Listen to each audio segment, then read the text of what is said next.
بسم اللہ الرحمن الرحیم۔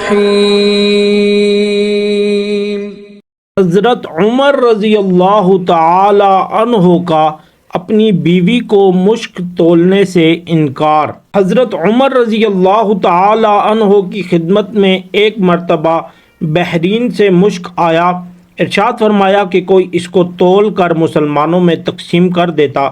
آپ کی اہلیہ حضرت عاتقہ رضی اللہ تعالی عنہ نے عرض کیا، میں تول دوں گی۔ آپ رضی اللہ تعالی عنہ نے سن کر سکوت فرمایا۔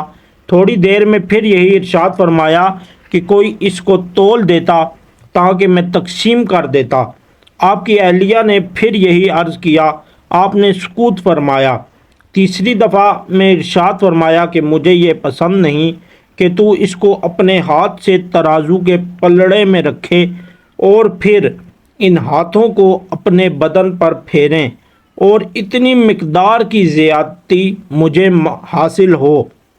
فائدہ: یہ کمال احتیاط تھی اور اپنے آپ کو محل تہمت سے بچانا، ورنہ جو بھی تولے گا اس کے ہاتھ کو تو لگے ہی گا، اس لیے اس کے جواز میں کوئی تردد نہ تھا۔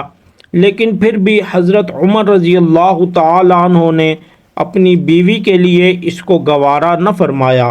حضرت عمر بن عبد العزیز رحمۃ اللہ علیہ، جن کو عمر ثانی بھی کہا جاتا ہے، ان کے زمانہ میں ایک مرتبہ مشک تولا جا رہا تھا تو انہوں نے اپنی ناک بند فرما لی اور ارشاد فرمایا کہ مشک کا نفع تو خوشبو ہی سونگھنا ہے۔